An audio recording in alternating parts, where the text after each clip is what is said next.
जय श्री राधे कृष्णा। भारतीय ऋषि मुनियों ने वेद, पुराणों, स्मृति ग्रंथों आदि में मानव के कल्याण के लिए सुख की प्राप्ति और दुख की निवृत्ति के अनेक उपाय कहे हैं। उन्हीं उपायों में से व्रत श्रेष्ठ और सुगम उपाय है। किसी उद्देश्य की प्राप्ति या निष्काम भावना से समय विशेष के लिए अन्न, जल अथवा अन्य भोज्य पदार्थों का त्याग व्रत कहलाता है। किसी कार्य को पूर्ण करने का संकल्प भी व्रत कहलाता है। आइए आज हम इस वीडियो में जानते हैं व्रत के बारे में। व्रत कितने प्रकार के होते हैं? व्रत दो प्रकार के होते हैं, निर्जल व्रत और फलाहारी व्रत। निर्जल व्रत में कुछ भी नहीं खाया पिया जाता। जब साधक शुद्ध मन से ईश्वर के समीप रहने का प्रयास करता है उसे उपवास कहते हैं। फलाहारी व्रत में केवल दूध, फल और अन्य पदार्थ खाए जाते हैं। व्रतों का धार्मिक और वैज्ञानिक दोनों दृष्टिकोणों से महत्व है। व्रत शरीर, मन और आत्मा को शुद्ध करते हैं, साथ ही संयम और अनुशासन सिखाते हैं। व्रत ईश्वर की भक्ति में लीन होने का अवसर मिलता है। व्रत रखने से आध्यात्मिक विकास भी होता है और पाचन तंत्र भी मजबूत रहता है। व्रत रखने के कुछ नियम भी होते हैं। यह व्रत रखने का कुछ सही तरीका भी होता है। व्रत रखने के नियम में व्रतकर्ता को सुबह जल्दी उठकर स्नान करना चाहिए। व्रत का संकल्प लेना चाहिए। व्रतकर्ता को घर में साफ सफाई का ध्यान भी रखना चाहिए। व्रत में गलत व्यवहार या आचरण नहीं करना चाहिए, जैसे किसी की निंदा करनी, चुगली करनी, चोरी करनी या झूठ नहीं बोलना चाहिए। व्रतकर्ता को दिन में नहीं सोना चाहिए या अधिक आराम नहीं करना चाहिए। व्रतकर्ता को ब्रह्मचर्य का पालन करना आवश्यक है और उसको सात्विक भोजन करना चाहिए। व्रत के दौरान व्रतकर्ता को भगवान की पूजा अर्चना करनी चाहिए, भक्ति में लीन रहना चाहिए, भगवान के नाम का जप करना चाहिए।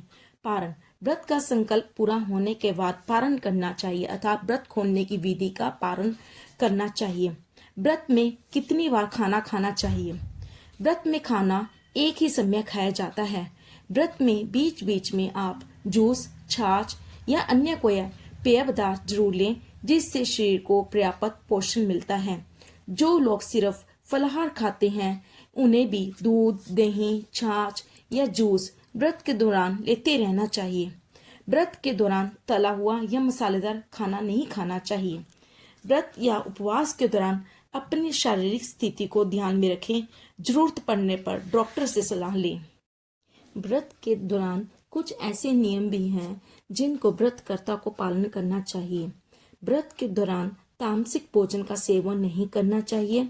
नशे की चीजें या मांसाहारी चीजों को घर में नहीं लाना चाहिए।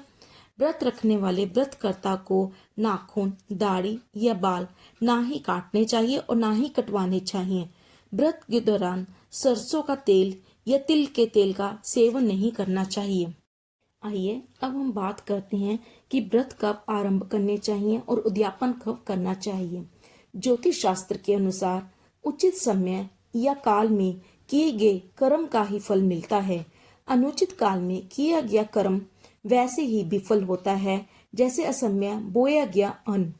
व्रत आरंभ या उद्यापन की तिथि मलमास, श्यामास, अमावस्या, भद्रा, पंचक, रविवार, मंगलवार या शनिवार को ना ही व्रत आरंभ करना चाहिए ना ही उद्यापन करना चाहिए।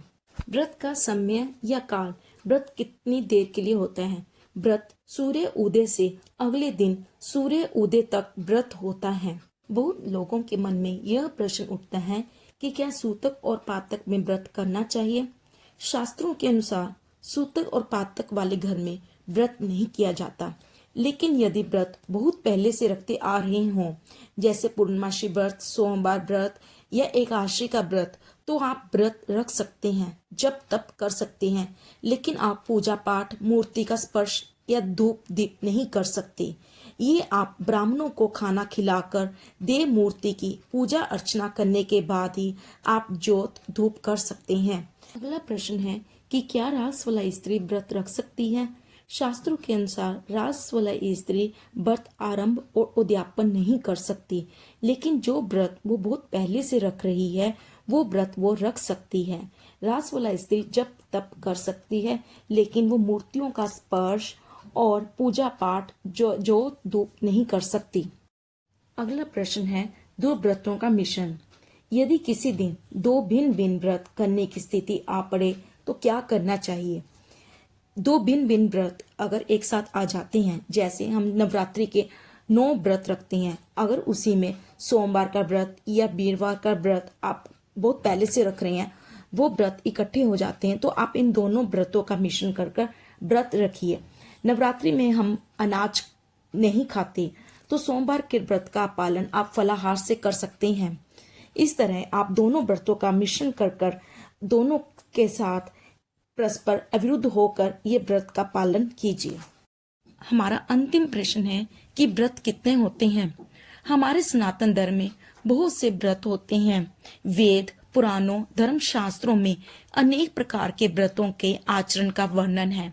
कुछ व्रतों का अनुष्ठान सप्ताह में प्रत्येक दिन, कुछ मास के दोनों पक्षों की विशेष तिथियों में, कुछ व्रतों का अनुष्ठान वर्ष में एक बार किया जाता है। अतः व्रत के अनुष्ठान से पूर्व व्रत की तिथि एवं दिन का ज्ञान अत्यंत आवश्यक है। उचित तिथि के अनुसार किए गए व्रतों का फल ही व्रतकर्ता को प्राप्त होता है। आशा है कि आप सबको ये जानकारी अच्छी लगे। अगर ये वीडियो अच्छी लगे तो लाइक, शेयर एंड सब्सक्राइब करें। धन्यवाद।